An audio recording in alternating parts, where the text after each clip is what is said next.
E hoje nós vamos falar sobre uma pesquisa que mostra que os animais silvestres estão se adaptando cada vez mais aos humanos, né, para tentar buscar aí um ponto seguro para sobreviver sem a floresta e também sem a água abundante.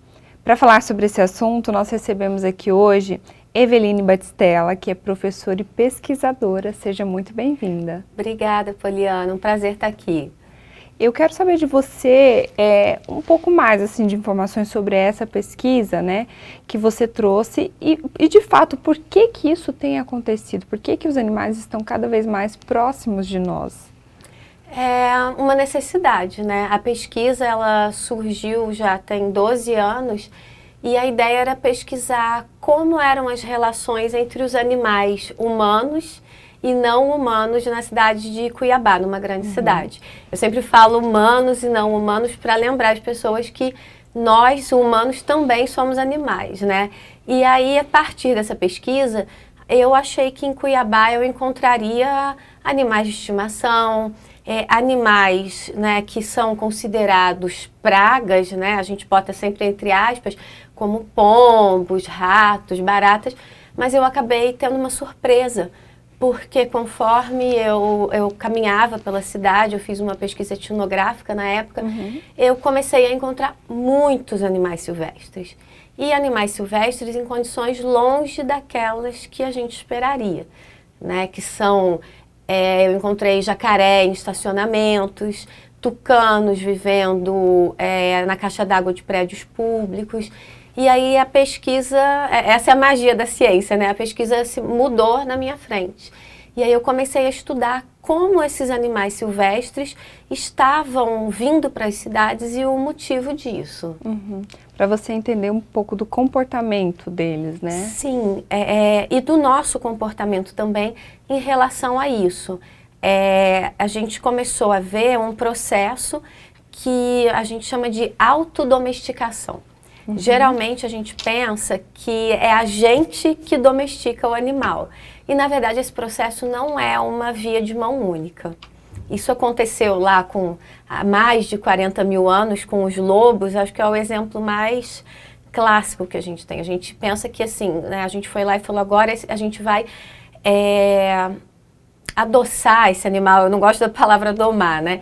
Mas na verdade é um processo de mão dupla. Então, esses animais começam a mudar o comportamento deles também para conseguir conviver com a gente. Eveline, por que que você acha que cada vez mais os animais estão fora do seu habitat natural, estão sendo encontrados aqui, né, em perímetros urbanos? Então, é um conjunto de fatores. O denominador comum é sempre a ação dos humanos. Então, o que vem acontecendo?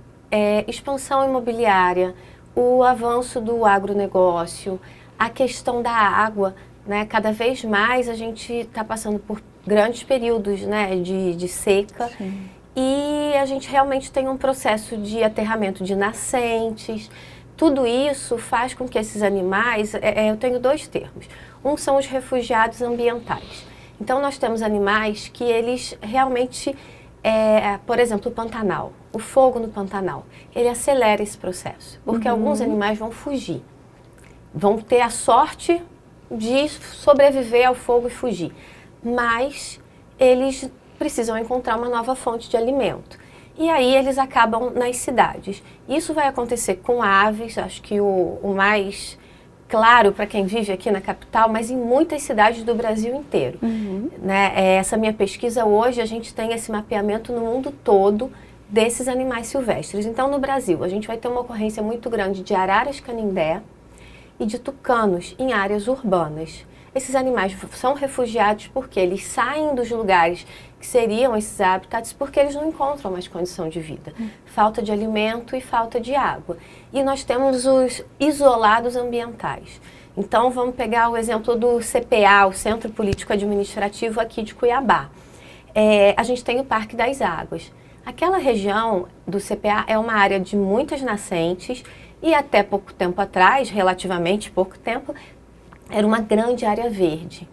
Conforme vai avançando, né, vão avançando construções, a chegada de estradas, de ruas, esses animais, alguns vão morrer, é claro, porque não conseguem sobreviver nessa condição. E outros vão realmente ficando isolados. Então, no Parque das Águas, a gente vai ter as famosas capivaras, que eu acho que todo mundo já viu na internet, ou já viu pessoalmente. A gente tem cobras ali naquela região, jacarés, eles ficaram isolados. A gente teve um caso muito emblemático alguns anos atrás, dos jacarés que migram, né? Eles migram em busca de novas áreas no período de seca. Um jacaré foi parar num pátio de vistoria de veículos ali na área do Detran. Então, você imagina o sofrimento desse animal. Mas o que acontece? Eles não têm outra alternativa. Então, o fator que causa isso é a ação humana. E aí eles mudam o comportamento deles, né? O que é se autodomesticar? É adotar um comportamento mais submisso, mais dócil. Então, e ter menos medo mesmo. Então, uma ave, por exemplo, que com a chegada de um ser humano ela fugiria, ela passa a tolerar aquela proximidade. Porque ela entende que se ela não tem para onde fugir. E ela também não vai entrar, né, num conflito direto para que ela seja aceita. Então, esses animais, eles têm uma mudança, assim, que eu chamo de, talvez, para o ser humano inimaginável, porque eles mudam completamente a cultura e o estilo de vida deles. Por causa disso, é para sobreviver.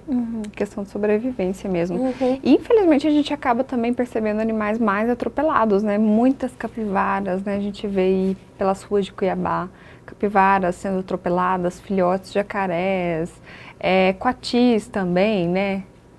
É muito triste, né?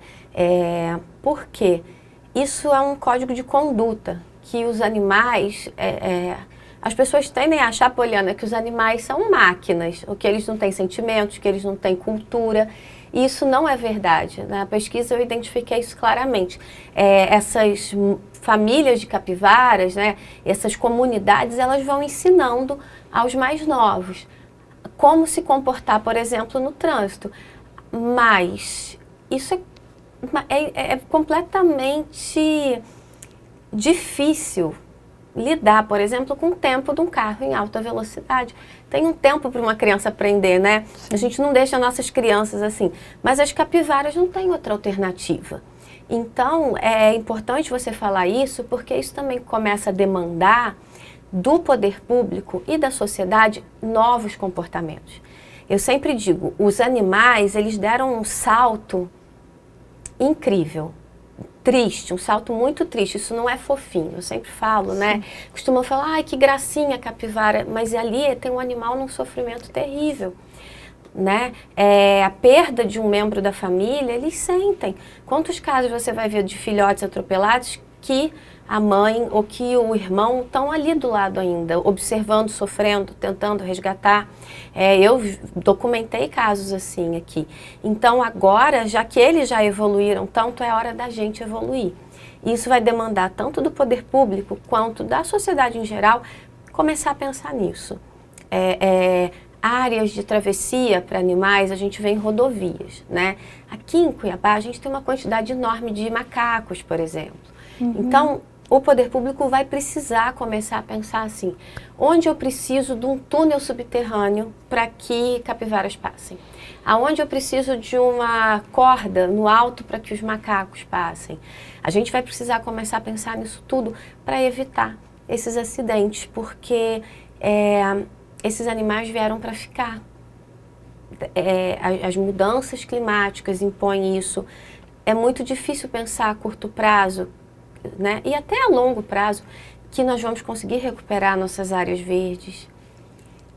Então, chegou a hora da gente começar a evoluir também. Você acha mesmo, Eveline, que o poder público vai começar a se mobilizar e vai pensar na causa animal? Olha, hoje eu sou cientista, pesquisadora, né, mas eu sou o que a gente chama de uma pesquisadora crítica de estudos animais. Então, eu estudo muito hoje, né, a representação desses animais na mídia, mas eu venho de um passado onde eu era uma jornalista igual a você e eu trabalhava como ativista, né, de realizar campanhas de conscientização, de trabalhar apoiando abrigos, né? Eu comecei trabalhando com a questão dos animais abandonados, cães e gatos.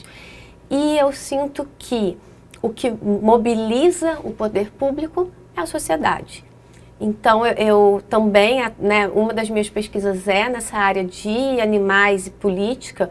Então, eu acredito que o poder público vai fazer isso com a pressão de todas as pessoas aí que estão em casa, as pessoas que se interessam pelos animais e que conseguem ver naqueles animais outros seres com sentimentos, com desejo de viver, né, com inteligência. Então, eu acredito que talvez não seja algo natural do poder público de falar, eu vou olhar para esses animais. Mas na hora que o poder público vê que a sociedade está pressionando, as coisas começam a mudar. Tanto é que há um pouquinho mais de uma década a gente não tinha hospital público veterinário. Em lugar nenhum. E hoje nós temos várias cidades com hospitais públicos veterinários. Há pouquíssimo tempo, a gente não tinha mobilização dos governos para cuidar dos animais em situação de desastres. Você não via isso. Então, se tivesse um grande incêndio, você não ouvia falar nada sobre os animais. E hoje a gente tem, inclusive, estados que já têm brigadas específicas para cuidar dos animais. No Rio Grande do Sul, agora, nessa tragédia, a gente viu que teve uma mobilização grande, né? Então, eu acredito que esse movimento parte da sociedade. E o poder público tem que se adequar, sim, porque todos que vivem, né, em sociedade são alvo dos cuidados do poder público, é uma obrigação. Então, os animais que estão nas cidades, eles também estão contemplados nessas obrigações. E falando sobre, você até citou aí sobre a sua causa também, que também é a minha, causa animal, sobre os animais também que nós temos, os nossos pets, né, animais domésticos. Recentemente teve um caso que ganhou uma repercussão muito grande, que foi de uma pessoa que foi flagrada por câmeras de segurança matando friamente, assim, né, de uma forma muito cruel, um gatinho. Muitas pessoas, mas é só um gato que tá... Não, e aquilo ali representa muita coisa, né, Eveline? É difícil, né, pra gente não se emocionar com um caso desse, porque você falou a sua causa, minha causa, né? E quando a gente sabe que não é só um gato. Não é só um gato, né? Eu tenho 3 gatos em casa hoje que chegaram na minha casa, todos eles chegaram, eles apareceram na minha casa, todos em situação de fome, de doença, sabe? E você vê no olhar daquele animal um pedido de socorro, de confiança absoluta. Eu acho que todo mundo em casa, você, o pessoal que está, né, no controle agora, cuidando da entrevista, é impossível, né, não saber que ali existe outro ser, com personalidade, com sentimento, né? Então, esse caso eu acho que choca muito por ser... ainda existirem pessoas no mundo que não conseguem ver o óbvio. Né? Talvez você diz assim, um animal silvestre. Os animais silvestres já estão mostrando pra gente que eles têm personalidade, que eles querem viver. Né? Um gato já é um animal muito mais acostumado e fazendo parte do nosso cotidiano. E não houve ali nenhuma misericórdia, né? Foi como olhar para aquele animal e ser só algo que a vida não valia nada. Então foi um caso muito chocante e que também é de novo um alerta, sabe, para que a gente cobre dos nossos governantes políticas, né, para quem faz as leis também, não só para o Poder Executivo, políticas que garantam os direitos desses animais, sabe, porque eu sempre digo, e eu sei que você sabe bem isso, os animais falam. Falam. Falam. Ah, porque a gente dá voz para quem não tem voz. Não, eles falam. Eles falam. Quando um gato mia, quando ele olha pra gente, né? Esses animais, eles estão falando. Eu sempre digo que a minha pesquisa, ela não sou só eu. Eu tenho uma equipe de humanos, mas eu tenho uma equipe de não humanos, de animais, sabe? Que conversam comigo, né? Então, é muito triste que isso ainda aconteça depois de tantos casos que a gente teve, de tantas revoluções. Isso mostra o quanto que a gente ainda precisa lutar.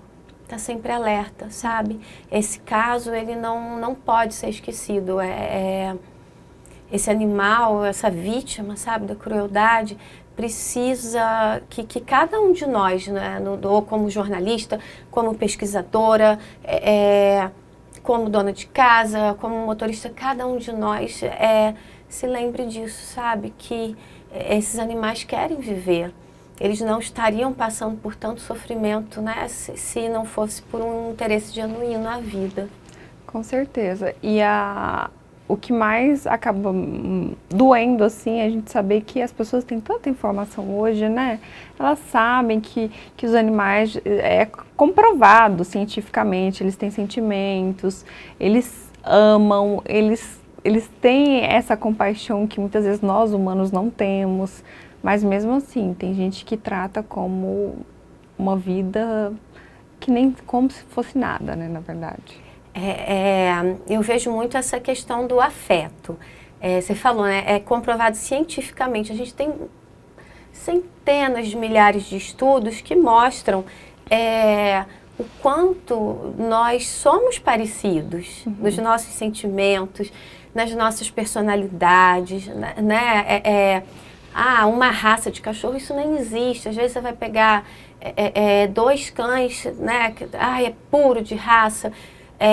Eles são pessoas completamente diferentes, né? E até por isso que a gente fala tanto em não comprar mais animais, em adotar, porque ali existem mundos inteiros, né? Precisando de uma família, mas também com muito para oferecer para uma família. E isso é o mais interessante, porque apesar de todas essas pesquisas, eu acho que a gente tem um conhecimento de primeira mão, que são os nossos animais de estimação. Ali a gente consegue entender tudo que uma pesquisa comprova, já está na nossa casa para quem tem um animal de estimação, né? Verdade. E aí realmente alguém ter uma atitude tão cruel, será que essa pessoa nunca esteve com outro animal? Né? E isso é um alerta também para que quem vê esses animais, por isso que eu falo praga entre aspas, sempre entre aspas, porque às vezes você olha, né, para um pombo e fala, ai meu Deus, é uma praga, tem que morrer. E aí você se esquece que aquele animal, né, os animais têm consciência. E a consciência dele é uma consciência completamente diferente da nossa, né? Até o cérebro dele funciona de forma diferente. Mas algo nos une ali, que é o quê? Aquele pombo tem relação social, ele tem personalidade, ele tem interesse de viver. Então, talvez algumas pessoas olhem para um gato, para um pombo, como uma praga. E se esqueçam de toda a luta, todos os esforços e, na verdade, tudo que aquele ser está fazendo para existir igualzinho a gente. Então, talvez é muito fácil olhar para um gato, algum animal e falar assim, uma praga e matar. Mas nada justifica, né? Aquilo que aconteceu, sabe? A gente precisa ter um olhar mais sensível. Porque eu acho que é isso que a minha pesquisa mostra. Que no final das contas, todos nós que estamos nesse planeta, a gente tem interesse e direito à vida. Com certeza. Para a gente encerrar, eu queria que você trouxesse algumas orientações, né? Como as pessoas podem lidar se tiver em casa, aparecer algum animal silvestre, né? Qual que é a melhor forma de lidar com essa situação. E como as pessoas também podem ter acesso a mais informações sobre a sua pesquisa e o seu livro também, né? Então, as redes sociais, eu sempre falo isso, elas são muito boas, mas elas também prestam um serviço muito grande quando elas mostram situações, por exemplo, um tamanduá-bandeira foi encontrado num condomínio, e mostram isso como se fosse algo fofinho, bonitinho, ou então quando mostra aquela pessoa fazendo carinho num jacaré. Não façam isso. Esses animais, eles são dóceis, eles estão próximos de nós, mas a gente tem um espaço pessoal, né? Então, a gente não quer que um desconhecido chegue abraçando, botando a mão na gente, né? Imagina se alguém chega e passa a mão na sua cabeça, você vai reagir.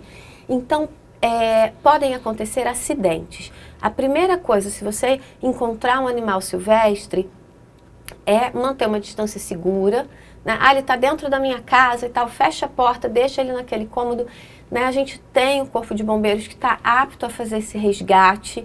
Alguns desses animais até moram naquela região mesmo, porque a gente não tem mais áreas verdes. Então, eles moram em volta dos condomínios, eles moram em pequenos parques, mas isso não significa que a gente deva tocá-los, né? Aquela ânsia de fazer uma foto e tal. Refrear esse interesse, esse desejo e garantir que aquele animal fique num espaço seguro e chamar o poder público, né, o Corpo de Bombeiros, para fazer o resgate. Existem situações em que os animais acabam ali, a gente tem muitas aves, coruja, tucano, né, que acabam ficando na região. Oferecer comida nem sempre é o melhor passo, né? A gente tem casos, né, por exemplo, já estudados lá na Universidade Federal de Goiás, muitos macacos na região do campus, e as pessoas davam fruta, suco, os animais começaram a ter, inclusive, diabetes. É sempre importante oferecer uma fonte, deixar, né, disponível o máximo que a gente puder água para esses animais, e uma iniciativa muito legal é plantar frutíferas e plantas que sejam da nossa região, porque isso vai garantir uma segurança. Mas nunca, sempre que possível, não tocar, não manipular, né? Deixar o animal no espaço dele e pedir ajuda. E lembrando sempre, né, disso, de respeitar qualquer animal, né? Da mesma maneira como eles estão se aproximando e respeitando a gente, que a gente tenha essa atitude de respeito, né? Lembrar que é um quadro que chegou para ficar, que a gente consiga, que a vida nas cidades seja boa para todo mundo. E para quem quiser ter mais acesso, saber do seu livro, também da sua pesquisa? O meu site é animaisefronteiras.com.br. Lá tem as informações do livro, tem todos os arquivos, né, dos artigos publicados. E também eu tenho o Instagram, @animaisefronteiras. Bacana, Eveline, muito obrigada, viu, pela sua participação e por trazer pra gente, né, informações tão importantes sobre um assunto que é, de fato, importante e a gente precisa sempre estar falando também, né? Eu que te agradeço, é um prazer estar aqui, poder te conhecer pessoalmente, sempre vejo na internet. E eu fico à disposição para quem tiver mais dúvidas, quiser conversar, mandar e-mail ou entrar no Instagram. Eu agradeço muito. Obrigada. Se você gostou da nossa entrevista, deixe o seu comentário aí pra gente e compartilhe também nas suas redes sociais.